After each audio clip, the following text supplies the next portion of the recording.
यहाँ पर जी जी जी यहाँ पर दो सवाल भी उठते हैं। आप जो मंजरनामा पेश कर रहे हैं पुष्पेंद्र भाई, क्या आप समझते हैं कि जो भारत का आम मुस्लिम है वो तो इसका यूज टू हो गया, आदी हो गया, लेकिन उसको पता नहीं चला कि वो कैसे आदी हुआ। वो तो यूज हुआ। जो अपोजिशन पार्टीज़ हैं जिन्होंने वोट बैंक का कारोबार किया, जिन्होंने कम्युनलिज्म का कार्ड खेला, तो वो तो उनके हाथों में जो मेजॉरिटी ऑफ द मुस्लिम्स, जो जो ले मैन मुस्लिम है, वो यूज़ हुआ। उसको पता भी नहीं चला कि ये क्या खेल तमाशा हुआ। क्या ये सीन है, या ग्रास रूट से मुसलमान ऐसा ही समझते हैं, या सिर्फ उनकी एलीट मुस्लिम लीडरशिप ने और वो जो लेफ़्ट की क्लास है और जो पॉलिटिकल पार्टियां जिनके हक में जाती थी, क्या उन्होंने यूज़ किया? एक तो ये सवाल है। और उससे जुड़ा हुआ दूसरा ये है कि क्या अब जो तब्दीलियां आ रही हैं उसके नतीजे में कोई खौफनाक रिएक्शन जो भारत के समाज पे पड़ता हो वायलेंस की सूरत में, वो आपको नज़र तो नहीं आता? ये दोनों चीज़ें बड़ी इम्पॉर्टेंट हैं जानने के लिए हमारे लिए। देखिए, इसमें एक बात तो साफ है कि कमोवेश एक आम आदमी होता है, उसको बहुत ज़्यादा चीज़ें पता भी नहीं होती पॉलिटिक्स में, बहुत ज़्यादा उनको अंदाज़ा भी नहीं होता कि उनके बिहाफ पे क्या पॉलिटिक्स खेली जा रही है। मुझे तो ऐसा भी लोग मिले पाकिस्तान में मेरे अपने दौर में, जो लाल खां के नाम से बहुत मशहूर थे, उनकी फैमिली में गया। मुझे पता चला कि साहब ये बताया जा रहा था कि जब पाकिस्तान बनने की बात जिन्ना साहब ने कही तो लोग समझते थे कोई हेलीकॉप्टर बन रहा है, पाकिस्तान किसी को पता भी नहीं था कोई मुल्क बन रहा है। तो बहुत सारे लोग सोचते थे एक हेलीकॉप्टर बनेगा, उसमें शायद मुसलमान जाएंगे, इस तरीके की बातें उन्होंने की। तो मुझे लगता है कि हम ये कहें कि मुसलमान जो है वो शुरू में इस्तेमाल हुआ, और अब वो एलीट वाली बात जो आपने कही, तो 1946 का इलेक्शन अगर आप देखें जिस बुनियाद पे हुआ, उस इलेक्शन से साफ हो गया कि यहाँ जो हिंदुस्तान में मुसलमान था उसने जिस तरीके की वोटिंग 1946 में की और मुस्लिम लीग की उसमें की, और 102 सीटें जो जिसको आज आप लोकसभा कह सकते हैं उसकी थी, उसमें 30 सीटें मुसलमानों की रिजर्व थी, वो 30 की 30 मुस्लिम लीग ने जीती। यूपी की सीटें 80% मुस्लिम लीग ने जीती। तो उस वक्त का नारा 46 का है, वो आपको रिकॉर्ड में मिल जाएगा। उस जमाने मुसलमान और यहाँ के कहते थे और मुस्लिम लीग के लीडर कहते थे कि लड़के लेंगे पाकिस्तान, मर मर के लेंगे पाकिस्तान। लेकिन साहब पाकिस्तान पे तो वोट दिया तो 98% मुसलमानों ने तो पाकिस्तान के लिए वोट दिया था। ये बात अलग है कि यहाँ से 2% लोग नहीं गए, और उन इलाकों में कभी जिन्ना साहब खड़े नहीं हुए। जिन्ना साहब आज भी वो जो सीट महाराष्ट्र में है, बॉम्बे के अंदर बायकुला नाम की एक सीट है, जिन्ना साहब वहां से खड़े हुए और वहां से जीते थे। वो सीट तब से लेकर अब तक वहीं से मुसलमान जीत रहे हैं। तो मुस्लिम लीग ने कोई सीट वहां जीते ही नहीं। जो इलाके आज उनके पास है, चाहे सिंध हो, चाहे खैबर पख्तूनख्वा हो, चाहे पंजाब हो, ये तो यूपी बिहार के तमाम मुसलमानों से जीते। जो बात आपने कही है, मैं आज उसको इसलिए थोड़ा सा मानता हूं कि एक समय गैप था कि मुस्लिम एलीट में और मुसलमान आम आदमी के अंदर ये गैप था। लेकिन ओवर द टाइम भारत में मुसलमान होना एक पॉलिटिकल स्ट्रॉन्ग टूल और वेपन है। लोगों को लगता है कि इसमें रहने में हमको फायदा है, अगर हम वापस होकर हिंदू भी हो जाएंगे तो हमें कोई फायदा नहीं है। क्योंकि सक्सेसिव सरकारें आई हैं, उन्होंने हमेशा हिंदुओं को यह कहा है कि भाई आप खामोश रहें, आप चुप रहें, आपको नहीं बोलना है, हम देखेंगे हम देखेंगे हम देखेंगे, ये सरकारें कहती रही हैं। लिहाजा आज आप देखें कि सड़क पे बैठने वाला मुसलमान, सब्जी बेचने वाला मुसलमान, चाय बनाने वाला मुसलमान, कुली का काम करने वाला मुसलमान, वो उस पॉलिटिकल वेस्टेड इंटरेस्ट के अंदर पार्टी बन गया। वो पार्टी बन गया आज।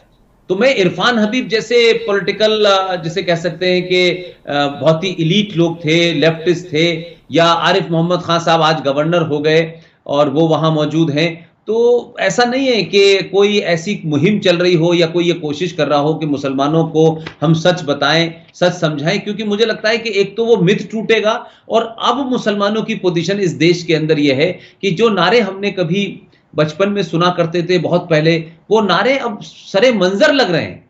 जो नारे अभी शाहीन बाग में लगे, जो नारे अभी अलीगढ़ यूनिवर्सिटी में लगे, तो जो मैं नहीं मानता क्या कहते हैं कि आज मुसलमान जो है वो इस 70 साल के बाद में वो कोई बहुत उसके अंदर कोई बहुत ही शऊर सियासी पैदा हो गया है। हाँ, उसको ये समझ में आ गया है कि भारत की हुकूमतों को कैसे दबाया और धमकाया जा सकता है। तो जिस तरीके के नारे लगे कि हिंदुओं की खबर बनेगी एएमयू के अंदर, हमें चाहिए जिन्ना वाली आजादी, तो ये पहले कोई नहीं कहता था।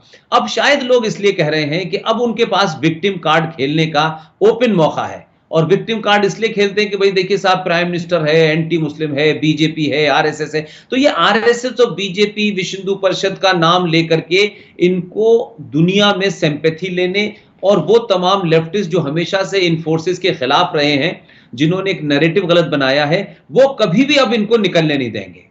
और इसलिए मैं ये नहीं मानता कि अब कोई बहुत बड़ा बदलाव होने वाला है। जो बात आपने दूसरी कही है वो मैं बहुत वाज़ेह तौर पे कह रहा हूं, पूरे होशो हवास में कह रहा हूं, और इसको मैं अंदर ही अंदर जो एक कहते हैं कि आग सुलग रही है, और वो मुझे लगता है सुलग नहीं रही है, वो दहकने वाली स्थिति में आ गई है इस देश में।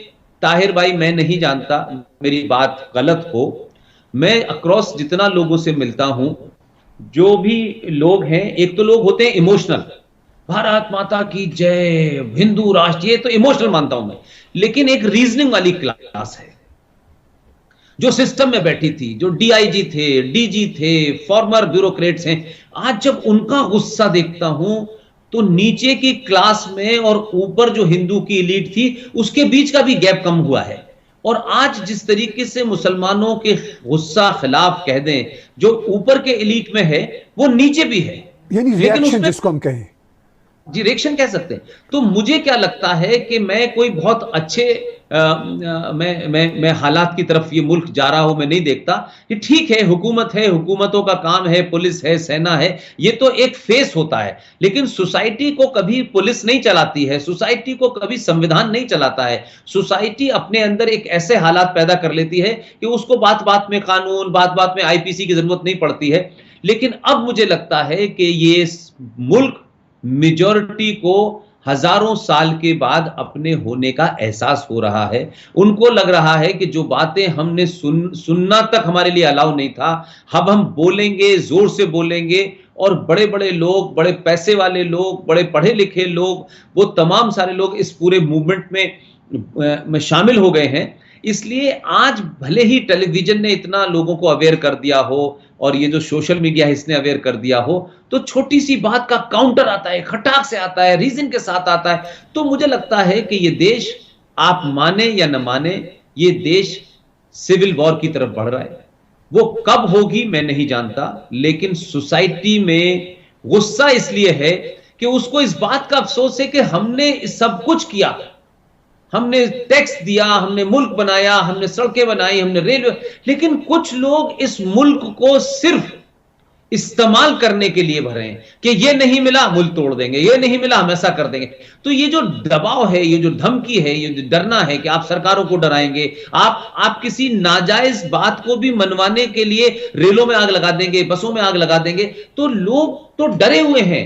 आज लोग पुलिस से कहते हैं कि पुलिस क्यों नहीं शूट कर रही है, ये हुकूमत क्या करे। यानी एक सरकार ऐसी है जो लगातार इस कोशिश में है कि रूल ऑफ लॉ हो, लेकिन उसके ऊपर इंटरनली और एक्सटर्नली भी बहुत ज्यादा दबाव है इस बात का कि आप रूल ऑफ लॉ को फॉलो करिए। अगर हिंदू को गड़बड़ कर रहा है तो गोली से मार, जहां कुछ कर रहा है तो वहां आपका सॉफ्ट हैंड है, और जहां हिंदू करता है तो वहां आपका हार्ड हैंड। तो ये जो जब रीजनिंग क्लास में आ जाता है, जब एजुकेटेड क्लास में आ जाता है, जब सिस्टम के अंदर आने लगता है, तो ये दबाव जो है कभी ना कभी फूटेगा।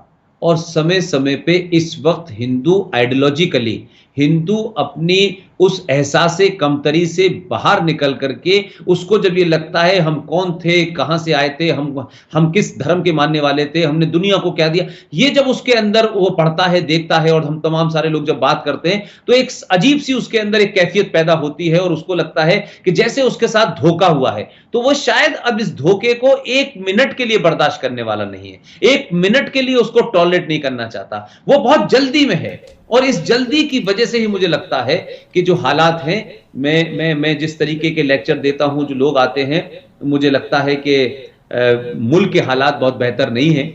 और इसमें जो लोग बार बार धमकाते थे, कोई कहता है 15 मिनट के लिए पुलिस हटा लो, तो अगर ये आवाजें किसी भी देश के अंदर जो माइनॉरिटी हो, अगर वो इस किस्म की अल्फाज बोलेगी, तो कमोवेश मेजॉरिटी का रिएक्शन जरूर होगा। और दूसरी बड़ी बात जो गलतफहमी है यहां कि ये कहा जाता है कि साहब देखिए अगर आपने एक नहीं कहा तो मुसलमान आतंकवादी बन जाएंगे। तो भाई मुसलमान आतंकवादी भारत में तो चलिए बन जाएंगे, तो भाई सीरिया और लीबिया में क्या कर रहे हैं?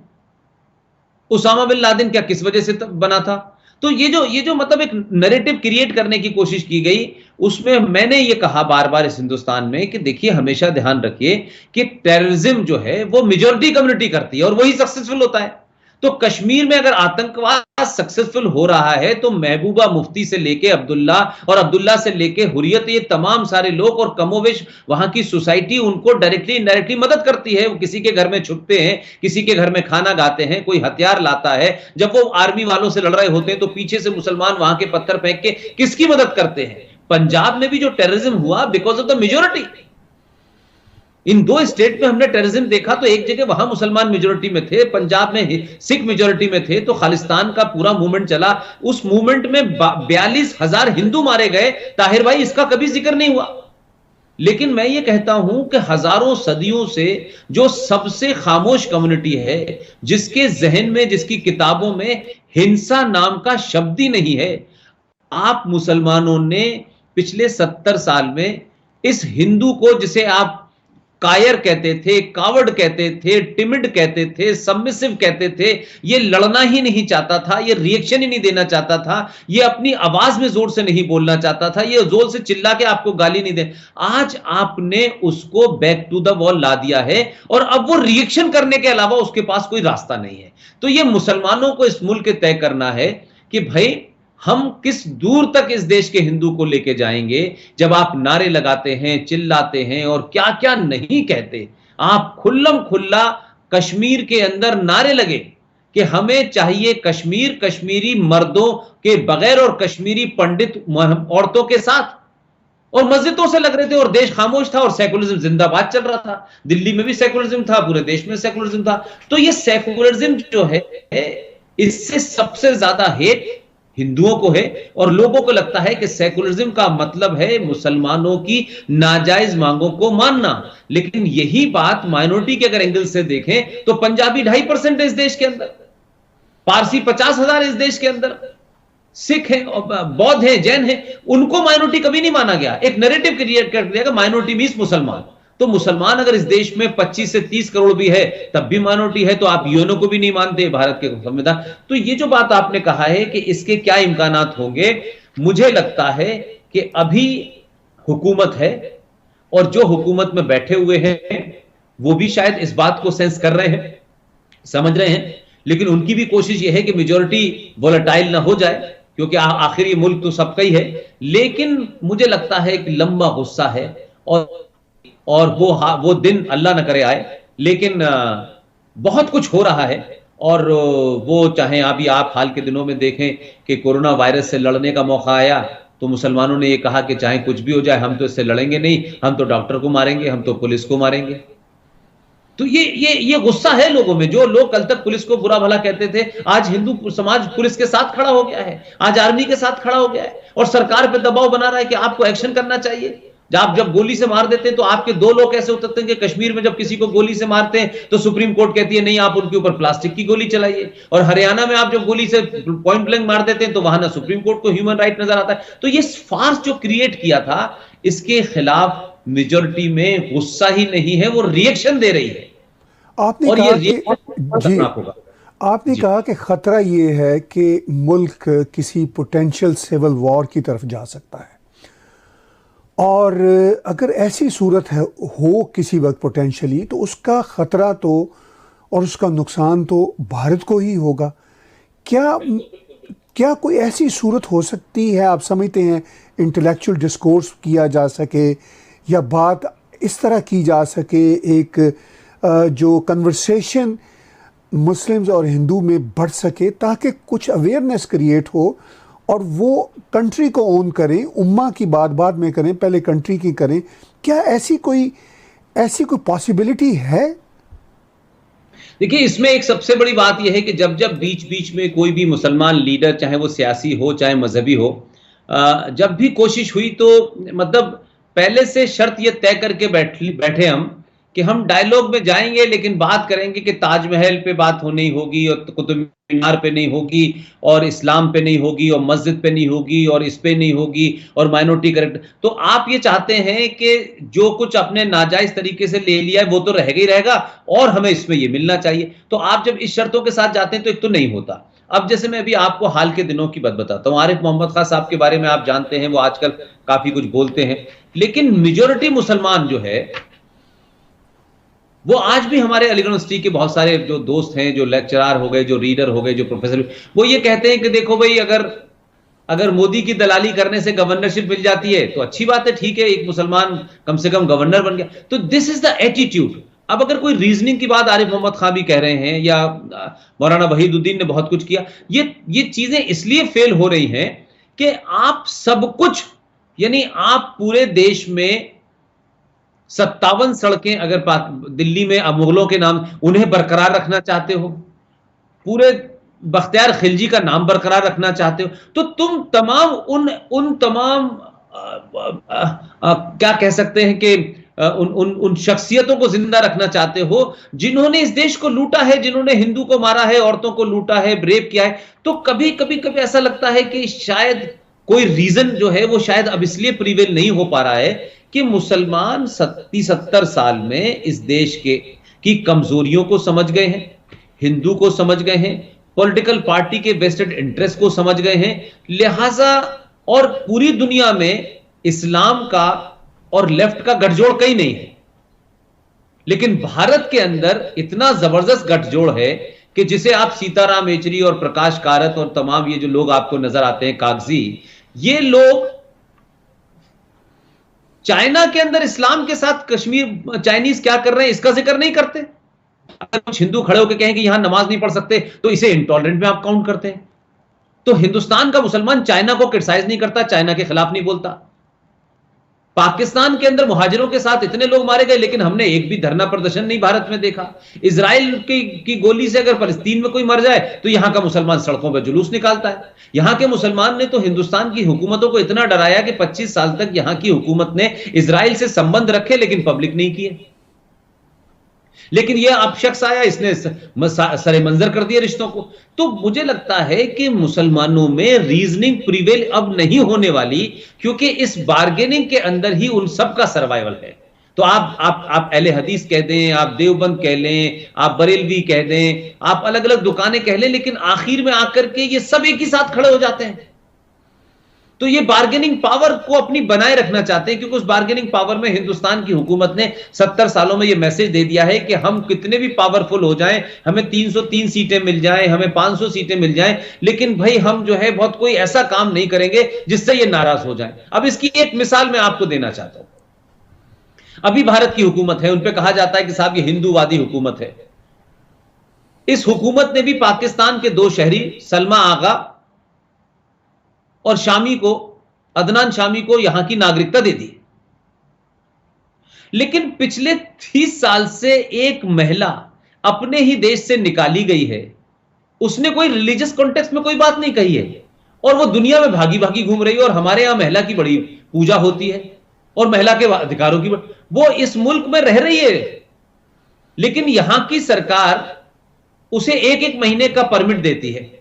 उसको नागरिकता क्यों नहीं देती? मैं तस्लीमा नसरीन की बात कर रहा हूं, क्योंकि तस्लीमा नसरीन के नाम से यहां का मुसलमान भड़क जाएगा, सलमान रश्दी के नाम से भड़क जाएगा। तो एक इस तरीके का बना दिया है कि आप आज भी हमारे देश में देखें कि 90% कानून मुसलमानों के लिए कुछ और है और हिंदुओं के लिए कुछ और है।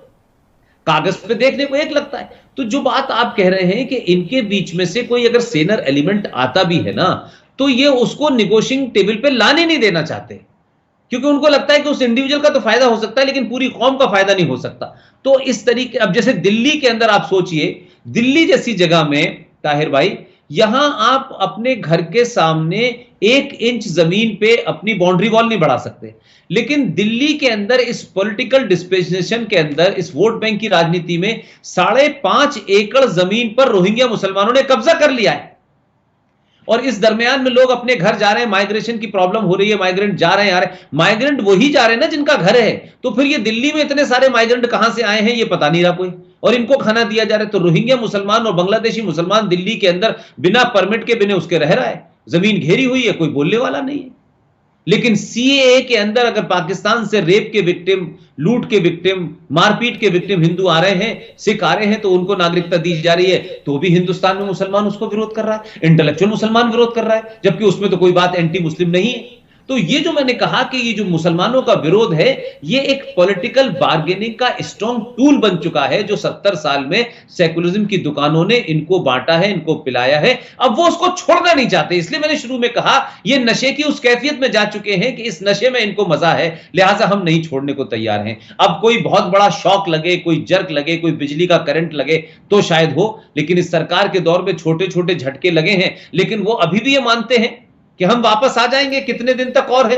अब तो लोग दुआएं करने लगे हैं कि भारत का गृह मंत्री मरने वाला कब है, अब उसके लिए दुआएं मांगते हैं, तो वो प्राइम मिनिस्टर के लिए दुआ मांगते हैं। तो अब आपका जहन इस लेवल पे आ जाए, आप इतने दिवालिया हो चुके हो, तो फिर आप कहां निगोशिएशन की टेबल पे आएंगे? कोई सूझबूझ की बात हो, कोई बीच का रास्ता निकले जिसमें तय हो जाए। तो आज हिंदू कहता है कि बीच का रास्ता तो आपने 1947 में भी निकाला था, तब भी आपने कहा था कि भाई चलो समस्या खत्म हो गई, तो फिर समस्या 70 साल में खड़ी हो गई। अब हिंदू देने के लिए तैयार नहीं है कुछ भी। तो इस सारी सूरत हाल में पुष्पेंद्र भाई, आपको जो भारत का आने वाले सालों में जो पॉलिटिकल सिनेरियो नज़र आता है, क्योंकि भारत में एक वाइब्रेंट डेमोक्रेसी है, जो कुव्वतें सेकुलरिज्म का कारोबार 70 साल से कर रही हैं, 72 साल से कर रही हैं, वो तो चाहेंगे कि उनका कारोबार दोबारा, उनकी हट्टी दोबारा कायम हो जाए। तो लगता है कि कभी को 5-10 साल में फिर जब हट्टी उनकी वापस आए तो वही विशियस साइकिल दोबारा चलना शुरू हो जाए। आप देखें ना, अभी भी जहां जहां सरकारें नहीं हैं, वहां क्या हो रहा है?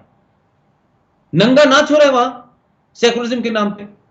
अगर मैं इसका जो सलूशन सोचता हूं ताहिर भाई, कि ये जो डिस्पेंसेशन है, जिस सोच का डिस्पेंसेशन है, ये अगर इस मुल्क में 20 साल रह गया, 20 साल रह गया, वो मोदी की शक्ल में हो, वो अमित शाह की शक्ल में हो, लेकिन एक ऐसा डिस्पेंसेशन जो गलत को गलत कहने से डरे ना, अगर ये 20 साल रह गया, तो मुसलमानों को एहसास हो जाएगा कि सूरज अब पूरब से निकल रहा है और जमीन गोल है।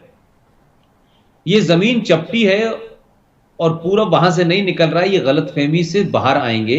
क्योंकि कंटिन्यूअस अगर 20 साल तक एक नैरेटिव क्रिएट हुआ और सोसाइटी के अंदर जहन बना, तब एक ठहराव आएगा उस हिंदू के अंदर भी कि now this is our country, now this is our constitution, now हमारा सेफगार्ड कर रहा है, हमारे मरने पे भी हमारे साथ वही सलूक होता है जो दूसरों के साथ होता है। ये जो उसका विश्वास अगर वापस लौटेगा और इनको ये लगने लगेगा कि अब हमारे साथ कोई झूठ की दुकान चलाने वाले, चाहे वो जिन्ना साहब की शक्ल में आए हों, फिर उसके बाद में चाहे अकबरुद्दीन हो, चाहे अजमल साहब हो, चाहे आजम खां हो, ये जो दुकानें खुली हुई हैं, ये अबू आजमी टाइप के लोगों की, ये दुकानें अब हमें दोबारा से हमें वहां नहीं ले जा सकती जहां हम जाने के लिए लेके आए थे। और हमें अब हिंदुस्तान के आईन के हिसाब से, आईपीसी के हिसाब से रहना होगा। अगर नमाज पढ़नी है तो मस्जिद में पढ़ें, और मस्जिद जो है वो इस्लाम का हिस्सा नहीं है, तो मस्जिद के नाम पर देश में जगह न घेरी जाए, सड़कों पर नमाज न पढ़ी जाए। और अल्लाह मियाँ और मोहम्मद साहब के ज़माने से कभी माइक नहीं था, और माइक पे अजान देना आपका कॉन्स्टिट्यूशनल राइट नहीं है। अगर भारत में ये नियम बना हुआ है कि रात के 10 बजे से सुबह 10 बजे तक कोई माइक नहीं बजेगा, तो उसमें हिंदू भी है, उसमें सिख भी है, उसमें पारसी भी है, उसमें शादी भी है, उसमें ब्याह भी है, तो फिर आप सुबह 4 बजे एक मोहल्ले में 5 मस्जिद लाउड स्पीकर लगा के आप अजान देंगे, और कोई ऑब्जेक्शन उठाएगा तो आप कहेंगे साहब ये मुसलमानों की धार्मिक मजहबी भावनाओं का मामला है, तो आप हत्याएं भी करेंगे, मारेंगे भी, और कोर्ट भी इस बात से डरेगी, तो फैसला नहीं होगा। तो अब यूपी के अंदर फैसला आ गया, सुप्रीम कोर्ट ने कह दिया कि भाई कुरान शरीफ में अजान और नमाज इस्लाम का हिस्सा है, लेकिन लाउड स्पीकर नहीं है, तो वहां कुछ नहीं बोल पाए लोग। तो अब वो फैसला लागू हो गया। अब ये फैसला लागू हो गया तो अब ये चलाएंगे कि देखिए साहब वहां तो हिंदू हुकूमत है। तो कुल मिलाकर के ये जो नैरेटिव है ताहिर भाई, ये बहुत दिन तक अगर ये डिस्कशन रहेगा तो ये जो मुसलमानों के अंदर जो सोच पैठ कर गई है, एक दो पीढ़ी पैदा हो जाएगी अगले 20 साल के अंदर, और वो इस रियलिटी को देखेगी कि हम उस दौर में पैदा हुए हैं जब हमारे लिए स्कॉलरशिप है, जब वो ये देखेंगे कि एक हिंदू सरकार, जिसे आप हार्डकोर एक्सट्रीमिस्ट सरकार कहते हैं, वो सरकार आपके लिए यूनिवर्सिटी बना रही है, आपके लिए वजीफे दे रही है, आप पे आईएएस पीसीएस बन रहे हैं, तो जब वो कंपैरिजन करेंगे कि हमें पिछले 70 सालों में छोटे भाई का पजामा बड़े भाई का कुर्ता पहना के घुमाया और हमारी ना कोई बहुत बड़ी तालीम का फायदा हुआ, ना हमारे लिए कुछ और बना, तो वो आज कहां है, तब उनको लगेगा कि हम भी वही पढ़ रहे हैं, हमारे यहां भी माइक्रोसॉफ्ट का चेयरमैन बन सकता है, हमारे यहां भी सीईओ बन सकता है। वो विश्वास जब ही होगा जब यहां एक डिस्पेंसेशन ऐसा आए जो मुसलमानों की गैर जरूरी मांगों को अपीज न करे और रूल ऑफ लॉ को स्थापित करे। यही एक आइडियल सनातनी और हिंदू चाहता है। वो कभी ये नहीं चाहता कि यहां के मुसलमानों को भगा दिया जाए, मार दिया जाए, लेकिन आप कायदे में रहें, तमीज में रहें, जैसे दुनिया में सब लोग रह रहे हैं यहां भी रह रहे हैं। और ये नहीं होगा कि आप हमें डराएंगे कि यहां पे जफरुल इस्लाम खत लिख देंगे और कहेंगे कि साहब इस्लामिक देश जो है वो यहां आएंगे और यहां मुसलमान, इस तरीके की जो है आप ब्लैकमेलिंग नहीं चलेगी। और ये ब्लैकमेलिंग इस देश में चली इसीलिए 28 पार्टियां सेकुलर हैं और सारे सेकुलर हैं 28 पार्टियां। आप किसी का नाम ले लीजिए, लालू मुलायम से लेकर के कांग्रेस, इनका सेकुलरिज्म यह है कि ये खुलेआम खड़े होकर कहते हैं कि मुसलमान और यादव मिल जाएं तो हम सरकार बना लेंगे, मुसलमान आ जाएंगे तो नहीं, मुसलमान इस देश में सेकुलरिज्म की गारंटी है कि मुसलमान को ले लो साथ, आप सेकुलर हो गए। तो ये बीमारी लगी है सबको। तो अब नाजायज तरीके से जो आपका माइनॉरिटी कमीशन बना है, मुझे लगता है कि उस पर फैसला आएगा। मुझे लगता है कि इसके बाद में ये जो मंदिरों वाला मामला चल रहा है इस देश के अंदर, कि आप मज़ारों का पैसा, गुरुद्वारों का पैसा, ईसाइयों का पैसा, जो उनके फेथ पे आता है पैसा, उसे भारत सरकार नहीं लेती है, लेकिन मंदिरों पे जो पैसा हम चढ़ाते हैं अपने देवी देवताओं, अपनी आस्थाओं के लिए, उसका 80% पैसा सरकार ले लेती है। तो ये एक मामला कोर्ट में तो ये बातें पहले कभी कोर्ट में नहीं थी। तो इस जनरेशन को भी नहीं पता था कि भाई हमारे अधिकार क्या थे, हम कौन हैं, कहां से आए। अब लोग हिस्ट्री को बदलने की बात कर रहे हैं। तो ये बदलाव अगर अगले 20 साल में होगा ताहिर भाई, तब हिंदू और मुसलमानों के बीच में कोई बेहतर रास्ता होगा। अभी ये उस दौर से निकल रहा है मुल्क जिसमें लोग पिछले कई सौ सालों और हजार सालों के गुस्से में हैं, और इस बात से गुस्सा है कि हमें बेवकूफ बनाया गया, हमें धोखे में रखा गया, हमारा इतिहास कुछ और है, हमें कुछ बताया गया। जैसे आप पाकिस्तान में इस बात से परेशान हैं कि वहां की किताबों में आपको पढ़ाया जाता है कि साहब वहां हिंदू कैसा होता है, ब्राह्मण चोर होता है, लालची होता है। यहां दिल्ली के अंदर आप देखिए, दिल्ली यूनिवर्सिटी के अंदर बीए पास 1 के कोर्स में, सरकारों को छोड़ दीजिए, ये तो डिस्पेंसेशन आ जाया है, 10-15 साल से ये पढ़ाया जा रहा था कि भगवान राम की पत्नी सीता जो है वो रावण की छींक से पैदा हुई, और जो उनके भाई थे लक्ष्मण, उनके सीता जी से नाजायज संबंध, ये दिल्ली यूनिवर्सिटी के कोर्स में पढ़ाया जा रहा था। इसे किसी ने ऑब्जेक्शन नहीं किया। इसलिए मैंने कहा कि एक तरफा जो इस देश में चीजें चल रही थी वो रुकी हैं, इसलिए लोग इंटॉलरेंस का नाम ले रहे हैं। इस देश में हालात खराब हो रहे हैं। शशि थरूर जैसे लोग मौजूद हैं जो कोर्ट में भी जाके भड़का रहे हैं, कोर्ट के बाहर भी भड़का रहे हैं। तो इन लोगों को लगता है कि इनकी दुकानें तो इन्हीं के बल पे चल रही थी।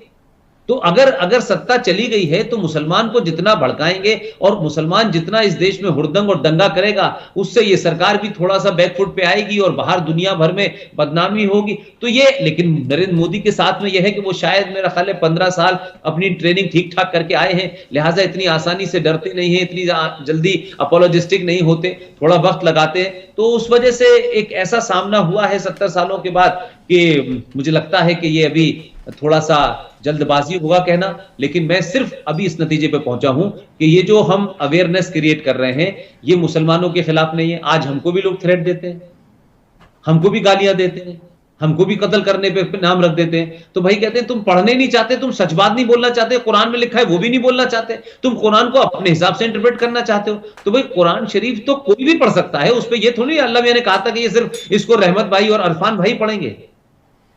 तो किताब है, उसे तो कोई पढ़ सकता है। अगर कोई उसकी शान में गुस्ताखी करे तो समझ में आता है, तो शान में गुस्ताखी न करते हुए भी उसको किताब की तरह तो पढ़ा जा सकता है, उस पर डिबेट तो हो सकता है। लेकिन आप कहते हैं इस पर डिबेट नहीं होगी, और आपके यहां तो यह हालत है कि एक गली में मुसलमान कुरान को लेके कुछ कहता है, दूसरी गली में कुछ कहता है, तीसरी गली में कुछ कहता है। तो भाई आप तय कर लें कि कौन सा कुरान चलना है आपका, अल अज़हर यूनिवर्सिटी का चलना है, सऊदिया का चलना है, ईरान का चलना है। तो ये तमाम सारी चीजें पहले नहीं थी। आज हिंदू खासतौर से जो नॉन मुस्लिम हैं वो इन इश्यूज को उठा रहे हैं, पूरी ताकत के साथ उठा रहे हैं, तथ्यों के साथ उठा रहे हैं। लिहाजा मुझे लगता है कि जो हमारी और आप जैसे लोगों की ख्वाहिश है कि एक खूबसूरत दुनिया बने, उस खूबसूरत दुनिया में हर आदमी अपनी बात कह सके, अब अपना अपने हिसाब से कपड़े पहन सके, अपने हिसाब से पढ़ सके, रह सके, किसी फेथ को फॉलो कर सके। लेकिन हमने बहुत सोच समझ के ये दुनिया बिगाड़ी है और दानिश्वर लोगों ने बिगाड़ी है। इसको सही करने में हमें वक्त इसलिए लगेगा कि ऐसा नहीं है कि कोई गलत फहमी में ऐसा हो गया हो, मुल्क गलत फहमी में बट गया हो, 1946 में कुछ हो गया हो, मौलाना आजाद ने किताबें गलत लिख दी हो, प्रोफेसर नूरुल हसन ने गलत लोगों को चुन लिया। बहुत सोच समझ के इस गुत्थी को दानिश्वर ने उलझाया है। इतनी आसानी से ये नहीं सुलझने वाली। और जब गुत्थी बहुत उलझ जाती है तो कभी कभी उस गुत्थी को उठा के नए सिरे से सिलसिला शुरू करना चाहिए। मैं समझता हूं कि वर्तमान में, मौजूदा में आज भारत एक पूरे इंटेलेक्चुअल चेंज से, एक पॉलिटिकल चेंज से, एक सोशल चेंज से बाहर निकल रहा है। और उसके अंदर के पिछले कई सौ सालों का जो जेन्युइन गुस्सा है, जो रीजनेबल गुस्सा है, उस गुस्से को एड्रेस करने के लिए वो सरकारों पे दबाव डाल रहा है और बराबरी की बात कर रहा है। और लगातार वो यही कह रहा है कि कानून सबके लिए बराबर होना चाहिए, संविधान सबके लिए बराबर होना चाहिए, सुप्रीम कोर्ट सबके लिए बराबर होनी चाहिए। क्योंकि उसको 70 साल में लगा कि सुप्रीम कोर्ट भी इनसे डरती है, संसद भी इनसे डरती है, पॉलिटिकल पार्टीज भी इनसे डरती हैं और पुलिस भी इनसे डरती है। लिहाजा अब कोई नहीं डरना चाहिए। ये एक बड़ी बहस है और हिंदुओं के बीच में है, सनातनियों के बीच में है। लिहाजा इस मंथन से जरूर कुछ अमृत निकलेगा और हम और आप, अल्लाह ने चाहा तो अपने सामने इस मंथन को भी देखेंगे। मैं आखिर में दो बातें आपके साथ ज़रूर डिस्कस करना चाहता हूँ। पहली बात तो ये कि बीजेपी की सरकार है 6 बरसों से और मेजॉरिटी में है, 2 सरकारें अब तक उनकी बनी हैं, दूसरी सरकार चल रही है। और ये बात पूरी दुनिया में रोशन है कि बीजेपी और आरएसएस का जो अलायंस है वो है और उसको वेस्ट में बहुत ज़्यादा डेमोनाइज भी किया जाता है। आरएसएस बुनियादी तौर पर एक बहुत बड़ी ऑर्गेनाइजेशन है जो जुड़ी हुई है सेवा के साथ, इंटेलेक्चुअल डिस्कोर्स के साथ और अपने जो एक पॉलिटिकल उनका एक नैरेटिव है उसके साथ, भारत की हिंदू सिविलाइजेशन के साथ। मैं बहुत कदर करता हूँ आरएसएस की। लेकिन पूरी दुनिया में, यहाँ हम कनाडा में, अमेरिका में बैठ के देखते हैं कि बीजेपी आरएसएस के इस अलायंस को बहुत नेगेटिवली मीडिया में पोर्ट्रेट किया जाता है। आरएसएस हत्ता कि भारत में भी इस मामले को इम्पॉर्टेंट नहीं समझती कि उस नैरेटिव को किसी तरीके से नेगेट किया जाए। चूँकि उनकी इतनी बड़ी पावर है, वो समझते हैं कि हमें इसकी ज़रूरत नहीं है। तो क्या आप समझते हैं कि इसकी ज़रूरत आरएसएस को नहीं है? देखिए, आरएसएस के बारे में कुछ चीज़ें वाज़ेह हैं कि आरएसएस को, जैसे कहते हैं ना कि कभी कभी आप अपने झूठ को छुपाने के लिए आप एक दुश्मन को पाल के रखते हैं और अगर आप दुश्मन को खड़ा नहीं करेंगे, उसे दुश्मन नहीं बनाएंगे, तो आपकी बात को सच नहीं मानेगा। सेकुलरिज्म इसीलिए जिंदा है और सेकुलरिज्म की दुकानें इसीलिए चल रही हैं कि इस देश में बाकी सारे लोग जो हैं वो एंटी मुस्लिम हैं, हेट्रेड पे चलते हैं। आरएसएस मुसलमानों को खत्म कर देगी, आरएसएस का डर दिखा करके कांग्रेस पार्टी ने रूल किया। तो आरएसएस तो जिस पर्पस से बनी थी उस पर्पस में सियासत नहीं था। आरएसएस की जो कैडर है उसमें से लोग निकल के जाते हैं और वो वहां सत्ता में रहते हैं। और आरएसएस की तो कोई मेंबरशिप भी नहीं। आरएसएस में बहुत सारे लोग होंगे जो आरएसएस से निकले और जो कांग्रेस में चले गए होंगे। क्या सावरकर के मानने वाले वीएन गाडगिल नहीं थे? क्या वसंत साठे नहीं थे? क्या तिलक नहीं थे? ये तमाम सारे लोग भी वहां उस जमाने हार्डलाइनर कहलाते थे, जिनकी सिंपैथी आरएसएस के साथ थी। लेकिन आज आरएसएस जो है वो सबसे ज्यादा सॉफ्ट टारगेट करने वाली चीज है। और इसलिए सॉफ्ट लगता है कि हम बार बार ये बताएं कि नाथूराम गॉडसे को गांधी जी को मारा था नाथूराम गॉडसे ने, वो आरएसएस का सदस्य था। अब सवाल यह है कि आप आरोप लगा दें और उसके बाद भाग जाएं। अब आरएसएस साबित करे कि भाई वो हमारा सदस्य नहीं था। तो इसी तरीके से आरएसएस जो सोशल फ्रेमवर्क में जो काम करता है, एक तो उनकी खास बात यह है कि वो कोई बहुत प्रोपेगेंडा नहीं करते, कोई पीआर नहीं करते, बहुत ज्यादा उसमें रहते नहीं है, और उनके यहाँ कोई तनख्वाह पे काम नहीं कर रहा। किसी का कोई पॉलिटिकल एम्बिशन है तो वो आरएसएस छोड़ के जाए और जो पार्टी ज्वाइन कर ले। कोई किसी ने, उन्होंने ये तो नहीं कहा है कि हमारे यहाँ से लोग जो जाएंगे वो सिर्फ बीजेपी ज्वाइन करेंगे, जिसको जहां जाना है चले जाएं आप आपका दिल है। लेकिन आरएसएस को एक 70 सालों में खड़ा किया गया, बार बार ये कह करके कि ये एंटी मुस्लिम है, ये मुसलमानों के खिलाफ है, ये तिरंगे को नहीं मानते, ये भगवा को मानते हैं, ये मुसलमानों को दोयम दर्जे का समझते हैं। कोई गुरु गोलवारकर जी का जिक्र करता है, कोई हेडगेवार जी का जिक्र करता है, लेकिन ना तो ज्यादातर लोगों ने गुरु गोलवारकर को पढ़ा है ना हेडगेवार को पढ़ा है। तो अब क्योंकि आपको आरएसएस को गाली देने से सत्ता मिलती है, आरएसएस को गाली देने से आप मॉडर्न कहलाते हैं, लिबरल कहलाते हैं, तो ये एक फैशन हो गया है कि जिस आदमी को मॉडर्न बनना है वो आरएसएस को 4 गाली दे और खड़े होकर के बताए और उसको डिमोनाइज करे। तो तमाम सारे लोग जो लिबरल हैं, जो आप देख रहे हैं, जो अमेरिका में बैठे हुए हैं, ये सब तो वही लोग हैं जिनका शिक्षा पे पहले से कंट्रोल था।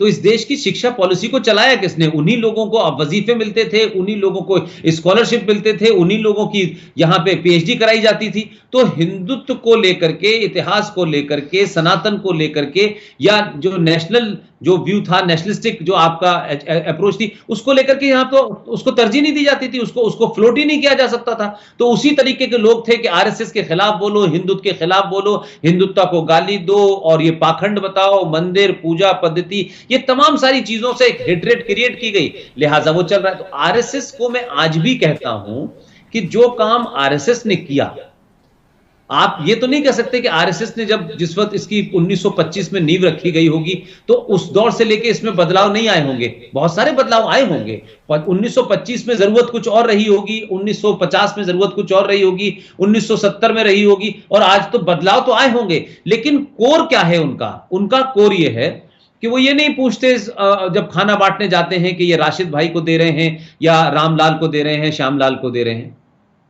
वो तो आप उनके लोग मरते हैं केरला में 34, 35 जो आरएसएस के कार्यकर्ता मरे, तो कितने का आपने आरएसएस के लोगों को देखा कि वो बंदूक लोगे उन लोगों को मारने गए? तो उनके तो लोग मरते हैं, उसको भी वो बस ये मान के चलते हैं कि ये बस हत्या हुई है, उसका उन्होंने जिक्र करेंगे, पॉलिटिकली कहीं उठा देंगे 2 एक जगह, उसके अलावा कोई बदला तो ले नहीं रहे। तो आरएसएस को बदनाम करना, आरएसएस को गाली देना, आरएसएस के बारे में कुछ भी बोल देना, क्योंकि एक तो आरएसएस के साथ यह है कि बहुत सारी चीजें उनकी मार्केट में आती नहीं है कि वो क्या कहते हैं, इसलिए उनका विजन जो है वो विजयदशमी के दिन जो वो भाषण देते हैं, उसमें पूरा उनका रोड मैप होता है, उनके पूरे साल भर कार्यक्रम चलते हैं, और करीब मेरा ख्याल है कि 400-500 या 300-400, क्योंकि मुझे बहुत अंदरूनी उनके बारे में पता नहीं है, हमारे दोस्त लोगों की वजह से हमको पता है, कुछ प्रचारकों के बीच में मुलाकात से मुझे पता है। वो जो है एनवायरनमेंट में भी काम करते हैं, वो जंगल में भी काम करते हैं, वो आदिवासी में भी काम करते हैं, वो घर वापसी के लिए भी काम करते हैं, वो मुसलमानों को भी जाके अपने साथ जोड़ते हैं, मुसलमानों को भी भारत के बारे में बताते हैं, संघ के बारे में तो कोई ऐसा मैं समझता हूं शोभा नहीं है जिसमें आरएसएस जो है लगातार कंटिन्यूअसली विदाउट एनी वायलेंस तो आप उनके लोगों को फ्रेम कर देते हैं, उनके लोगों को मार देते हैं। तो ये सिलसिला है, लेकिन आरएसएस का अपना एक बड़ा रोल है और आरएसएस लगातार इस कोशिश में लगी हुई है, और बीच बीच में उनकी कोशिशें भी हैं, वो जिस तरीके से उन लोगों को बुलाते हैं, डिस्कशन भी करते हैं, कोई वो भी होता है। लेकिन वही मैंने कहा कि जो लोग डिस्कशन में उधर से आते हैं उन लोगों को सोसाइटी आउट कॉर्नर कर देती है। तो एक सामंजस्य जिसे कहते हैं, एक कोऑर्डिनेशन बन नहीं पाता है। लेकिन उस सब के बावजूद भी आरएसएस, जब कांग्रेस की सरकार थी, जब जनता पार्टी की सरकार थी, जब थर्ड फ्रंट की सरकार थी, तब भी वही काम कर रही थी, आज भी वही काम कर रही है। तो आज सत्ता में आने से आरएसएस को पावर का तो कोई फायदा है नहीं, क्योंकि उसमें तो कोई पावर में जाने वाले लोग नहीं है, ना पावर से उनका कोई हाँ, वहां से निकलने के बाद जो संघ में जाता है, पॉलिटिक्स में जाए, उसके बाद से उसका संघ से कोई लेना देना नहीं होता। लेकिन कोऑर्डिनेट करते हैं कि जो संघ चाहता था, जो संघ बताना चाहता था, उसमें पॉलिसी में बदलाव लाओ, स्वदेशी की बात करो, लोकल की बात करो, बाहर विदेशियों की कम बात करो, मल्टीनेशनल के खिलाफ, तो वो तमाम सारी चीजें हैं आज भी। लेकिन ये जो बात आपने कही है कि आरएसएस को भी इस बात का अंदाजा है कि ये जो गुस्सा है, ये जो रोष है लोगों में, इसका नुकसान होगा। वो अपनी तरफ से कोशिश कर रहे हैं। बीच बीच में मोहन भागवत जी ने कई सारे बयान भी दिए हैं, अपनी बातें भी कही हैं, लेकिन वही मैंने कहा कि जब आपको कई सालों बाद ये लगे ना कि आपके साथ धोखा हुआ है ताहिर भाई, तो आप वाले साहब की बात भी नहीं मानेंगे। आप शायद हो सकता है कि आप कहें कि कितनी भी सब कुछ है, लेकिन आप वो जो एक लंबा गुस्सा होता है कि यार मेरे साथ ही क्यों ये दगा और झूठ बोला गया, वो आज उस स्थिति में हिंदू खड़ा है।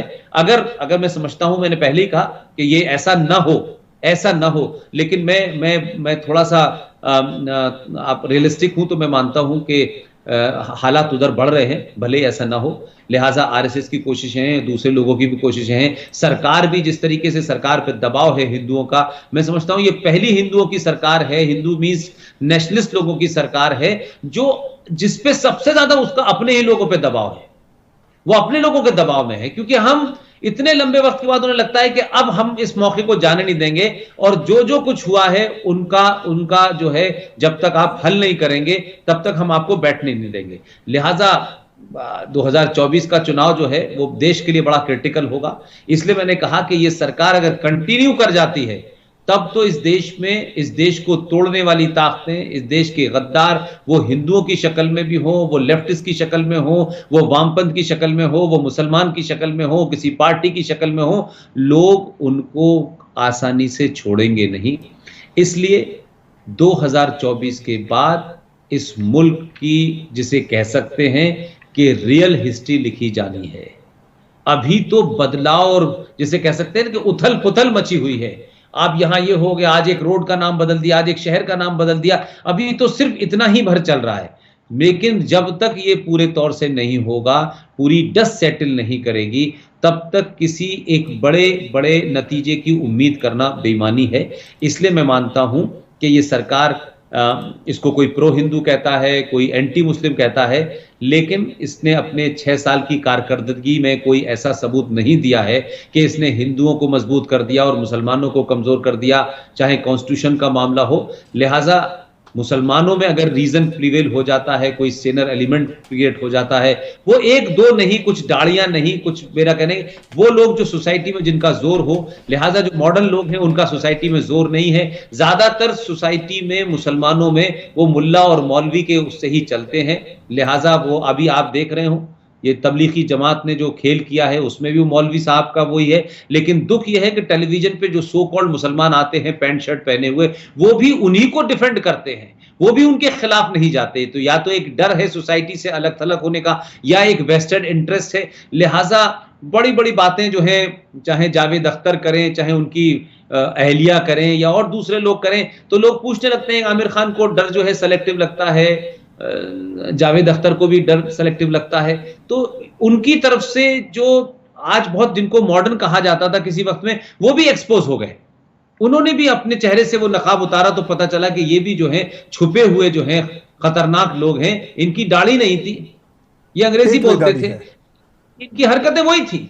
तो अब वो जावेद अख्तर रहे हो, आमिर खान रहे हो, और फलाने रहे हो, इवन सलमान खुर्शीद जैसे लोग रहे हो, जिनके नाना इस देश के राष्ट्रपति रहे, उनके वालिद यहाँ के गवर्नर रहे, कई वजारतें उनके, लेकिन उन्होंने भी अपनी किताबों में जो बातें लिखी उससे पता चल गया कि आप भले ही ऑक्सफोर्ड में पढ़ लें, लेकिन आपका जहन वहीं पर अटका हुआ है। तो अभी ये सेग्रीगेशन नहीं हुआ। हिंदुओं में तो इस बात का सेग्रीगेशन शुरू से था, और कभी भी वो एलिमेंट जो है मेजर सोसाइटी पे हावी नहीं हो पाया, जिसे आप फ्रिंज एलिमेंट कहते हैं, जिसे आप बहुत रेडिकल एलिमेंट कहते हैं, वो रहे हैं हमेशा, कभी नहीं हो पाए, जबकि मेजॉरिटी थी। लेकिन आपने 99% मेजॉरिटी आपकी एक ही तरीके से सोचती है, एक ही अंदाज में सोचती है, तो कुछ दूर तक तो आप अपने आप को लिबरल दिखाते हैं, लेकिन कुछ देर के बाद आपका मुखौटा उतर जाता है। तो आरएसएस की कोशिशें हो या तमाम और दूसरे लोगों की हो, ये कोशिशें जारी रहेंगी, और आरएसएस लगातार इस बात में यकीन रखता है कि वो कोशिश अपनी करते रहते हैं, और वो कभी एग्रेसिव नहीं होते।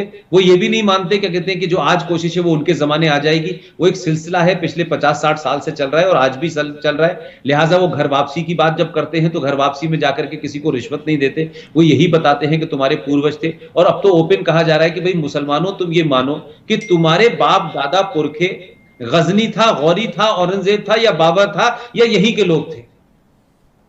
अब आप फारूक अब्दुल्ला साहब से पूछिए, उनके फैमिली ट्री निकाल लीजिए, तो आखिर में जाके पता चलेगा कि फारूक अब्दुल्ला के दादा परदादा वो जो थे राघोराम थे, कौल थे, वो तो कौल ब्राह्मण है। तो भाई आज आप इंडोनेशिया की तरह क्यों नहीं मानते कि आपके पूर्वज हिंदू थे?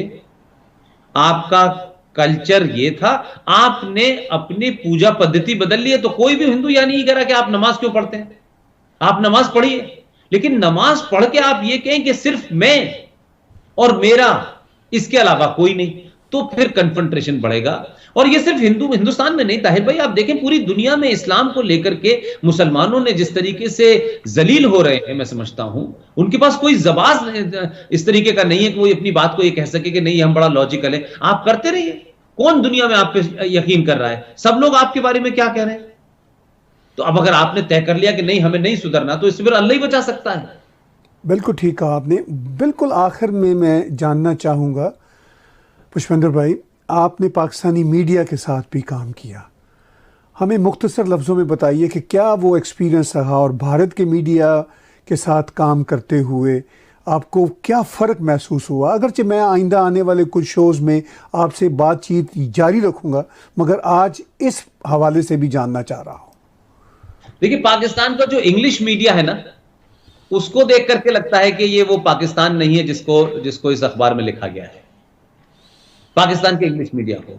अब वो पाकिस्तान में तो मैं इतने वक्त तक रहा कि मतलब आप कहें तो कोई गली ऐसी नहीं है जो मैं ना घूमा हूं, जगह जगह गया और हर किस्म के लोगों के बीच में बैठा, और क्योंकि मुझे जाने की इजाज़त ओपन थी तो मुझे कोई दिक्कत नहीं होती थी। लेकिन फिर भी मैं मानता हूं कि पाकिस्तान का जो इंग्लिश मीडिया है उसके अंदर थोड़ा सा उसमें रैशनलिज्म है, और वो कुछ हद तक बातों को समझ भी रहा है, उन चीज़ों को बताता भी है। लेकिन बात यह है कि वो जो नवाए वक्त है, जिसे मैं नवाए दिक्कत कहता हूं, ऐसे बहुत सारे हैं। तो वो जो आपका जो वर्नाकुलर मीडिया है वो तो एकदम मतलब हेट रेट पे चलता है पूरा का पूरा।